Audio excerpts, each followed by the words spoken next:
سلام، اینجا کریپتو لیدرز. من کسرو شوهی هستم. به چنل من خوش اومدید. دوستان اگه صدام امروز یکم کمه، ولومش رو بیشتر بکنید. سرما خوردم. و پارت بعد این که بعد یه وقفه نیمه طولانی برگشتم، رفتم یه ذره استراحت کنم و برگردم پر انرژی تر با کانتنت های بیشتر. دوستانی که تازه به جمعمون اضافه شدید، ما اینجا ویدیو در مورد دکس ها، آموزش بازی های کریپتویی، NFT ها و حتی تحلیل تکنیکال و کلا هر چیزی که حول و محور کریپتوکارنسی به چرخه ویدیو در موردش قرار درست بکنیم.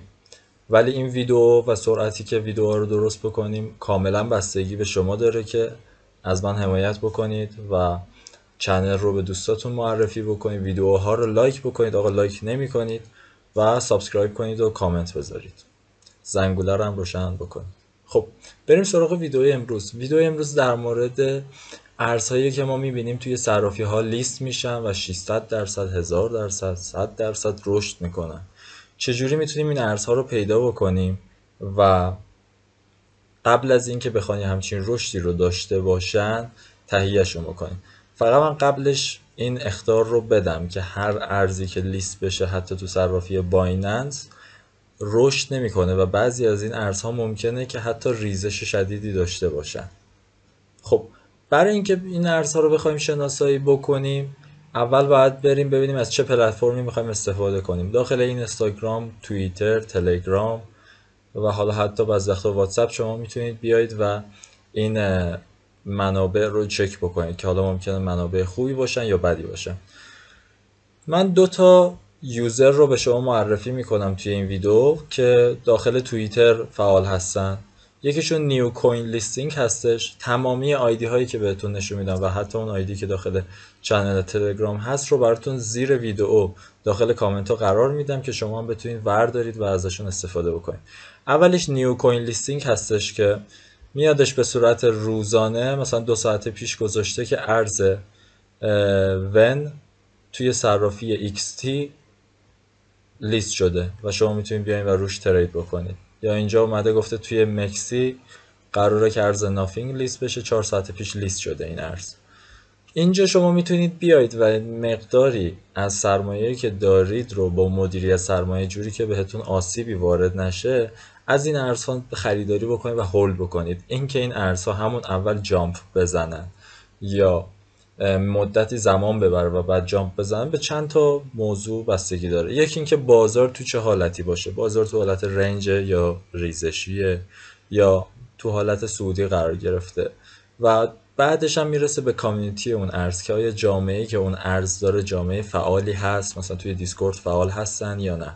که شما کاری که میتونید بکنید اینه که مثلا بیاید اینجا اسم ارز رو وردارید و اینجا داخل کوین مارکت کپ اسم اون ارز رو سرچ بکنید.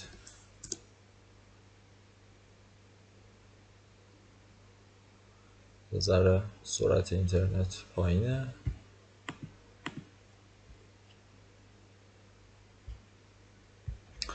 خب کوین مارکت کپ رو که بالا آوردیم، اینجا اسم ارزمون رو سرچ میکنیم. ارز این ارز نافینگ بود و اینجا برامون میاردش.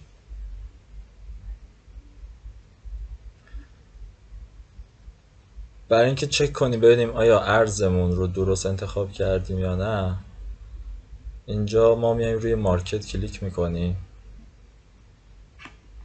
ببینیم این همون ارزه یا نه. خب اینجا داره به ما یونی سواپ رو نشون میده. پس میایم یه بار دیگه همین رو سرچ میکنیم.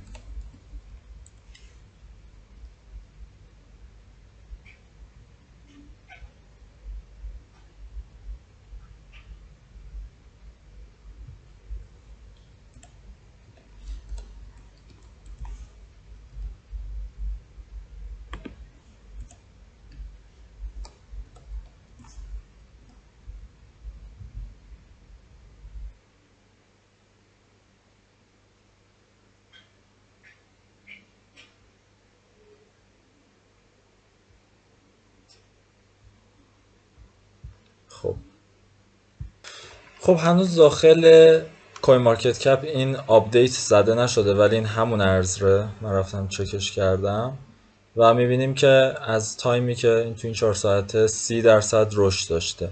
ولی حالا همه ارزها یا رشد میکنن یا نه؟ چجوریه این؟ شما قبل از اینکه بخواید بیاید و سرمایه گذاری روش بکنید که حتما باید با مدیریت سرمایه باشه و مدیریت ریسک، یعنی در حدی در نظر بگیرید که آسیب نرسه. مثلا 2-3% اگه براتون اوکیه میتونید از 2-3% استفاده بکنید. بیاین حجمش رو نگاه کنید که ببینید چقدر از این ارز وجود داره. مثلا این ارز 311 میلیون توکن داره. پس با این حجمی که داره میتونه رقم‌های خوبی رو توی مارکت ببینه. بعد مارکت کپش رو ببینید، مارکت کپش یه مقدار کمه ولی واسه ارزهای تازه وارد بدی نیست آنچنان. والیوم 24 ساعتش 246,000 دلاره. این یه مقدار کمه و خطرناکه، ولی خب برای اون ترید هایی که ما بخوایم با حجم سرمایه کم بزنیم زیاد ایرادی نداره و مشکل پیش نمیادش. آل تایمش 74% رشد داشته و اینجوری شما میتونید بیاین و اینها رو چک بکنید. مارکت کپ های مثلا 10 الی 20 میلیون خیلی بهتر میتونن رشد داشته باشن. بستگی به کامیونیتی اون ارز داره که کامیونیتیش خوبه یا نه. و اینجا شما یه اباوت داره که توضیحاتش رو میتونید بخونید که چه توضیحاتی رو داده و قراره که چه کاری رو انجام بده. و من بهتون پیشنهاد میدم که حتما اگه سوشال مدیای چیزی داشت سوشال مدیاش رو فالو بکنید. مثلا توییتر داره، رو توییترش کلیک بکنید، توییترش رو چک بکنید چه مقدار فالوور داره و اینکه چه مقدار ریاکشن میگیره، آیا ریتوییت میکنن پست‌هاش رو نمیکنن. یه سری از این دیتاها رو که جمع بکنید میتونید خیلی بهتر بیاید و یه مقدار سرمایه گذاری روی این ارزها داشته باشید. یکی این بود و نیو کوین لیستینگ هستش که به صورت روزانه میادش و معرفی میکنه و میگه چه ارزهای قرار لیست بشن. و اون یکی هم نیو کوین لیستینگ هستش که اینجا ما داریم. آیدی هر دوتا رو براتون میذارم. این هم اومده اینجا مثلا در مورد ارز ایس گفته و پایینتر که بیایم میبینیم 18 دسامبر در مورد ارز ایس گفته که 13 ساعت دیگه قرار لانچ بشه. شما قبل اینکه این ارزها بخوان لانچ بشن میتونید برید از داخل دکس ها خریداری بکنید یا صرافی غیر متمرکز، اسم اون ارز رو توی کوین مارکت کپ همونجور که نشونتون دادم سرچ بکنید، یه سری دیتا بگیرید ازش، سوشال مدیاشون رو چک بکنید. اگه سوشال مدیا قوی داشتن، مارکتینگ قوی داشتن و دوست داشتین، با مسئولیت خودتون میتونید سرمایه گذاری روش انجام بدید. مثلا این ارز ایس 13 ساعت دیگه قرار بوده رشد بکنه، لانچ بشه و اگر باز بکنه، حالا همونجوری که مشاهده میکنید 18% نه 10% رشد داشته زمانی که کار خودش رو شروع کرده. یه مقداری از ارزها هستن که بعد از اینکه لیست شدن 3 الی 4 ماه بعدش رشد میکنن، پس میتونید مقداری از این توکن ها رو هم هولد بکنید.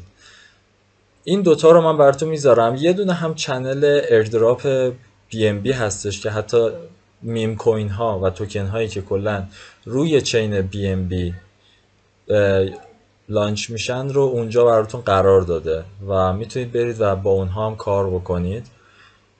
ولی اینو بهتون بگم در رابطه با چین BNB یا BEP20 چینیه که زیاد امنیت بالایی نداره، پس ممکنه یه سری از این کانترکت ها رو بیان تغییر بدن و دکمه فروختن رو داخلشون خاموش بکنن. حتما لیکویدیتی و نقدینگی که توی اون ارز وجود داره رو نگاه بکنید و بعدش برید سراغشون. و اینم در نظر بگیرید که ترید کردن روی ارزهایی که تازه میخوان وارد بازار بشن و دیولپر و اون مارکتینگشون آنچنان معلوم نیستش که چجوری قرار کار بکنن، کار بسیار ریسکی هستش. پس حجم سرمایه کمی رو در نظر بگیرید، طمع نکنید، آلین نکنید و در نهایت موفق و پرسود باشید. من تمامی لینک ها رو براتون قرار میدم. ممنون میشم اگه این ویدیو رو لایک بکنید، برای دوستاتون ارسال بکنید و اگه هنوزم توی چنل سابسکرایب نکردید سابسکرایب بکنید. پرسود باشید. شب و روزتون بخیر.